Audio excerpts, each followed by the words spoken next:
Hi everyone, my name is Tamara Russell and I'm going to be the facilitator of some trainings this year for our team committee. I'll be talking a little bit about evaluations and the deliberate practice plan, helping newer teachers get ready for their informal assessments and things like that. I'm really excited to do that. The team committee is super excited to be learning and growing together this year, and you have one representative from each grade level that is readily able to answer any of your questions right there. But if you have more specific questions and you run into me across campus, then please feel free to stop me on the sidewalk and ask me any questions that you need. I'm the third grade academy teacher this year.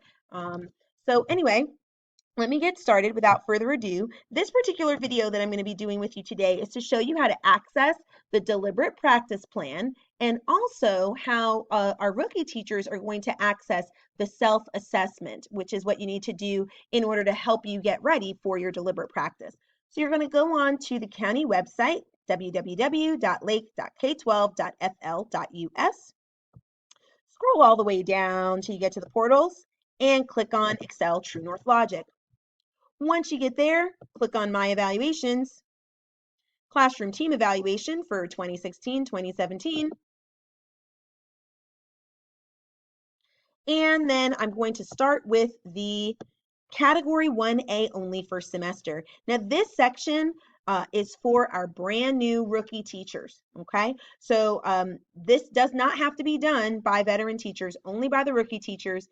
In previous years, veterans, we had to do the self-assessment as well. We do not anymore. But this is for the rookies, and this will also help you guys. If you're a rookie teacher, it'll help you identify what is your targeted area that you need support in for the deliberate practice plan. Let me show you how that works. So you're going to click on the self-assessment. Once you get into the self-assessment, you're going to want to start a new one. Okay, so once you start this new one, you go down and let me explain the levels. Okay, of course, not applicable means that it wasn't, when your administrator is seeing you, they did not see that. Okay, and the administrators, just so you know, if you're new to Lake County, the administrators are using this particular document. This is exactly what they see, and this is what they, grade you on when they come into the classroom to look at you. So you're assessing yourself on something that your administrator is familiar with. So if they don't see it happen in the classroom, they'll say not applicable. Innovating typically means that this is at a mastery level. So you are doing this with a great deal of consistency and success. Maybe in some elements you are leading other teachers, you're training other teachers in this particular skill. You're recognized as an authority with this particular thing. An applying level is that you are doing this particular task, this particular skill with fidelity, and it's working out and you're comfortable with it. You know what you're doing.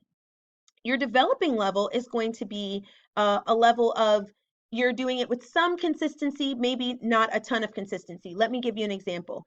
For example, if you were last year at a different school and you got some training on, let's say, thinking maps, and you didn't use it really that much, but now you're at this school and you've had more training, and so now you really want to go forward with these thinking maps and you get excited about it and you start doing different things in your classroom. You may be at a developing level because you're just now dipping your feet into the waters of getting started with thinking maps with fidelity.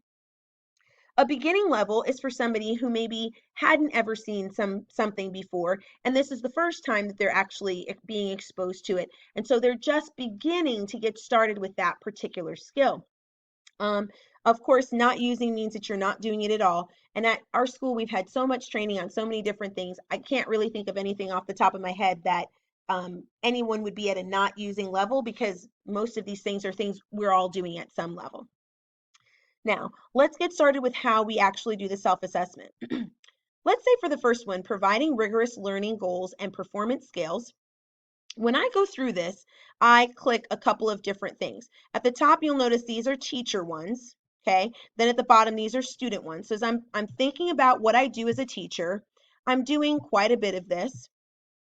I have this done. Okay, now this is what my students can do. And I can see that I really believe that if I asked my students if they can do these things, that I would get an affirmative answer from them. That's a lot of clicks. I'm going to give myself credit for that. And I'm going to say, you know what? I think I'm at least applying on that. I might not go all the way for broke for innovating, but at least I know that I'm doing this fairly well. I feel confident. I go to the next one, tracking student progress.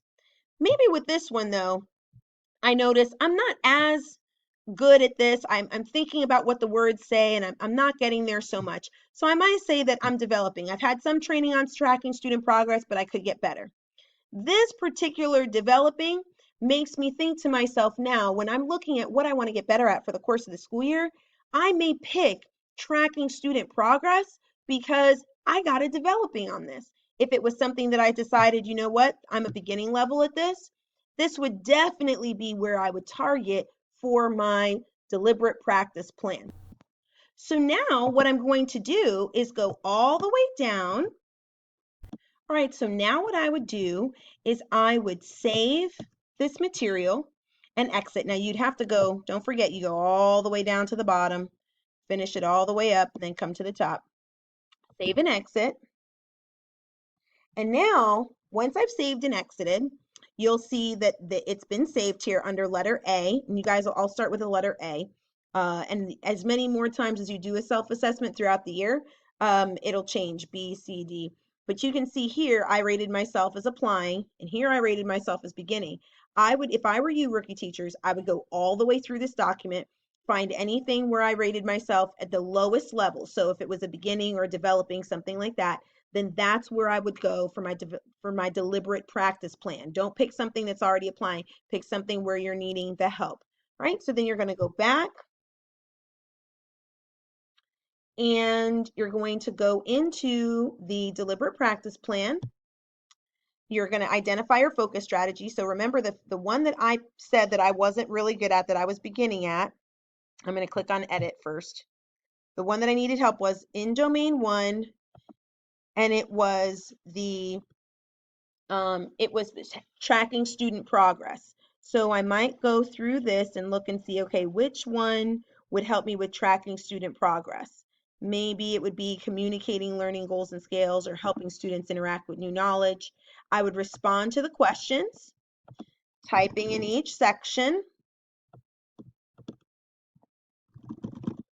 And then if I wanted to save this and work on it later, then that I could save and go to a different section, or save and exit, same difference. I'm going to cancel because I don't want to keep this one, and I'm going to delete because I don't want to keep this one. And then when I'm done with the thing, the deliberate practice plan, then I would just click mark complete, but I'm not done yet. All right, this is all due by September 30th. We are having a training, a Genius Bar, and I'll be doing some more talking about the evaluation and making myself available to you guys. If you need anything with regard to how to get started with your deliberate practice plan, maybe how to answer some of the questions or how to do your self-evaluation, if you had any questions about what the self-evaluation tool is asking about, I can definitely help you and support you with that. So I'm looking forward to seeing you guys at the training if you need anything else from me, okay? Thanks so much for watching the video, and have a great weekend.